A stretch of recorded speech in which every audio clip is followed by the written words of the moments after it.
Hello and welcome to North Star Stamper. I'm Susan Kramer. Welcome to my next episode of Frugal Friday. Let me find myself on my computer.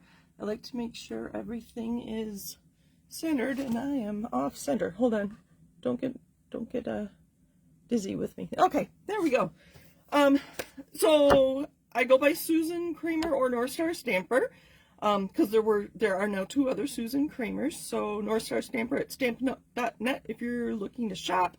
I have a website where I've got all kinds of fun things on there, so check that out at northstarstamper.com and contact me at susan@northstarstamper.com if you have questions or concerns or need help with something. I love to talk about stamping, and if you need help, I'm here for you. All right, so we are talking about masks or stencils. I like to call them masks. Or, well, it depends. So, we're going to be making our own using punches or die cuts.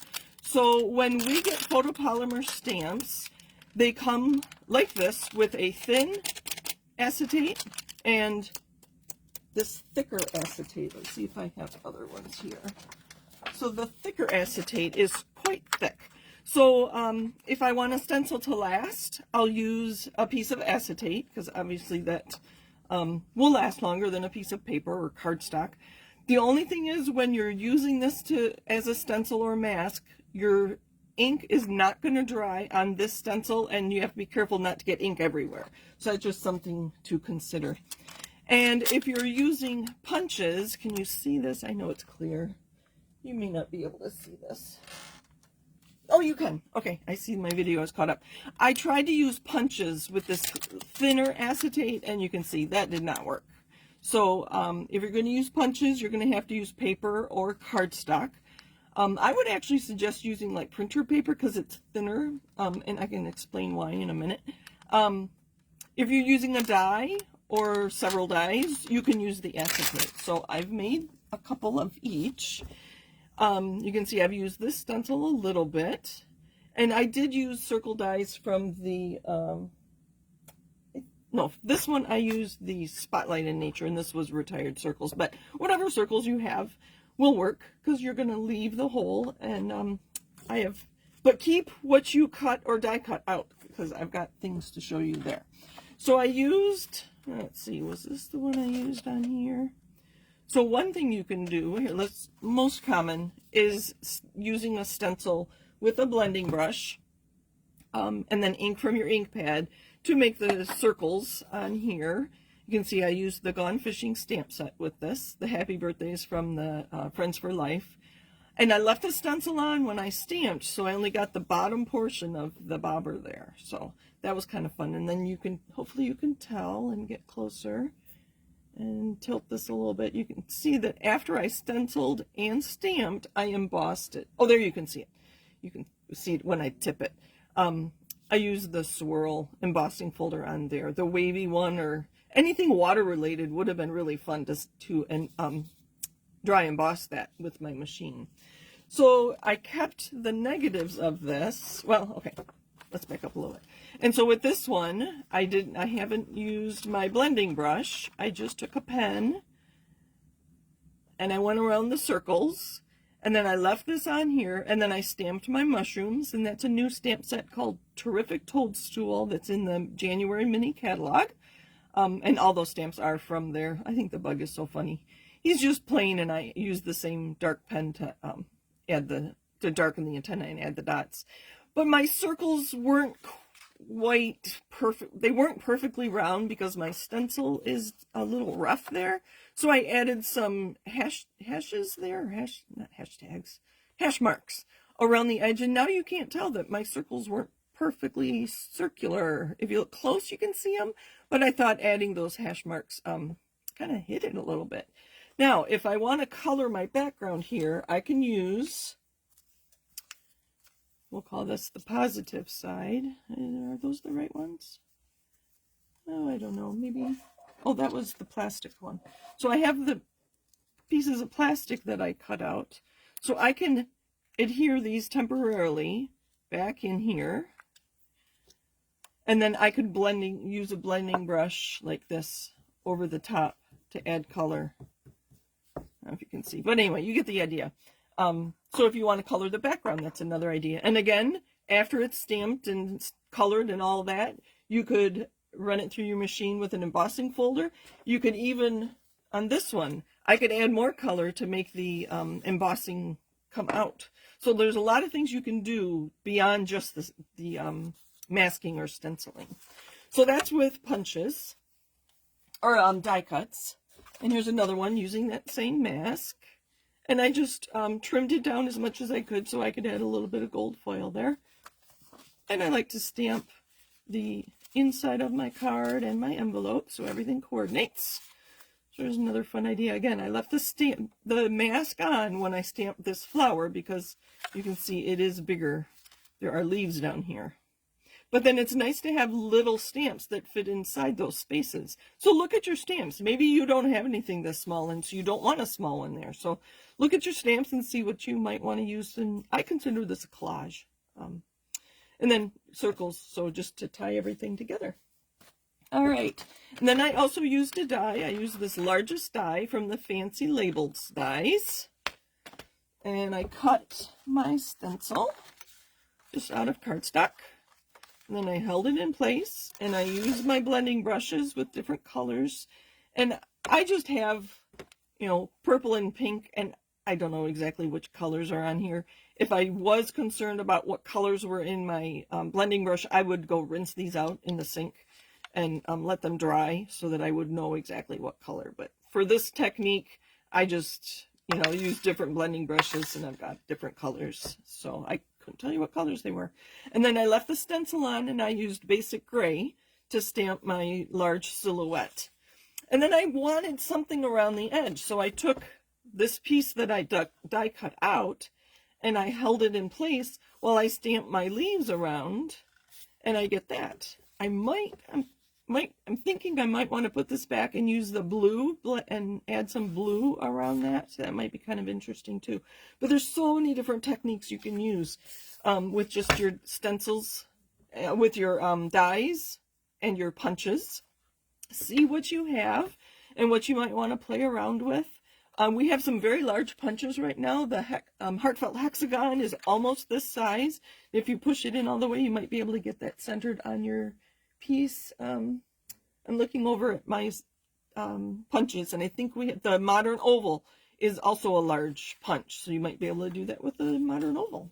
So lots of fun ideas, getting more uses out of your stencils, and your dies, and your punches. We're actually going to do one more. I have one more idea for you. I'm going to hold it down with washi tape. And we're going to use the circles again. I think that's really a fun one. Oh, where'd it go?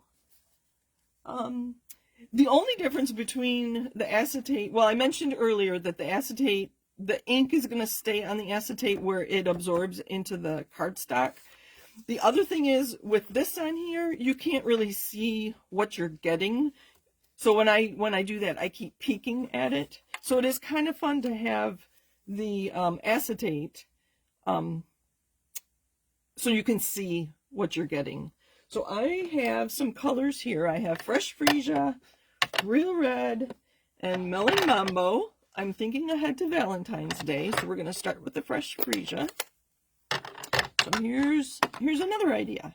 So I am just going to use my blending brush and ink from here.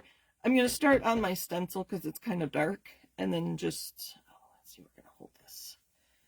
It got kind of dark there, but that's right. For this technique, it's okay.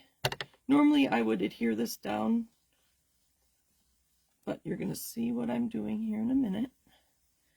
Try to keep my hands out of the way. There you go. I think you can see good. And I'm just making some Fresh Freesia circles here. And it's okay if they're not solid. I like this one here. It's very pale. So this one's got that dark spot. So I'm going to add more color to it and make it a darker color. All right. Now I'm going to use it's just a napkin to wipe off my stencil. I don't know if you can see that still. Just wipe it off so that I don't get Fresh Freesia all over everything, including my fingers. Set that aside. We're going to use the Melon Mambo next. Now this time I'm just gonna turn this. I don't think it really matters. And I'm gonna overlap them a little And I'm going to add some Melon Mambo circles. Do this with your favorite colors. This would be really fun with school colors. Or a child's, or any person's, birthday person's favorite colors. Whoops. Move your stencil around and get circles.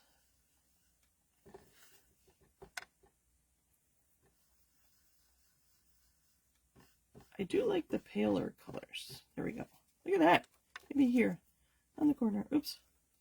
Hold that down. I should have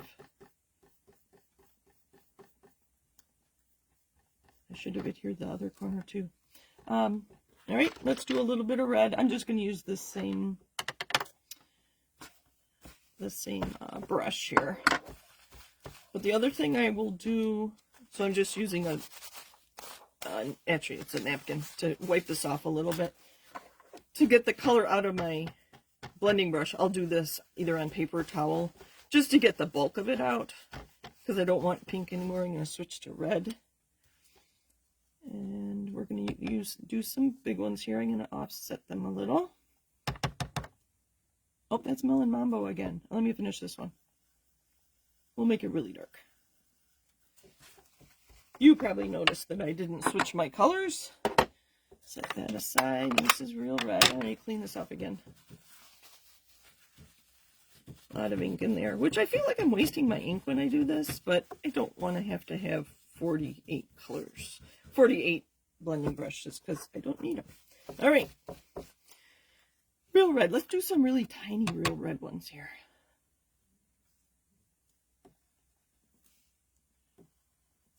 And just move it around.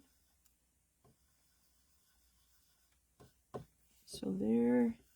The circles are really kind of fun because you can get different sizes easily. You probably have different size punches. Let's do this size right here in the corner. And then we'll be done. You get the idea. And again, you can stamp on it. You could emboss it. I could just stamp over the top. Like this is any pattern paper, you know. However you use pattern paper, you could use this. But obviously this is thicker. This is cardstock, not like a designer series paper that is thin. The last thing I'll share is that I noticed that let me pull this slowly. My washi tape was over my circle. So I could either put my stencil back and add more fresh freesia, or what I'll do is probably just trim that off so that you don't see where my adhesive was. So there's creating your own backgrounds with stencils that you can make out of dies or punches. Let me pull my other cards back in. That one will be fun to finish. I think I am going to make the background blue, but so I'd love to hear your thoughts on this technique and see what kinds of things you create. I do have a Facebook group called Sue's Stampin' Chat where you can post your own pictures if you use this technique. I'd love to see what you do. Otherwise, please like, comment, and subscribe. I realize I haven't been asking you to do that, but that would help my channel grow. And then you'll be, if you hit notifications, you'll be notified when I post my next video, which will be Monday after my live on Facebook. So thank you for joining me. Happy stamping and happy masking. Create some fun ones. Bye.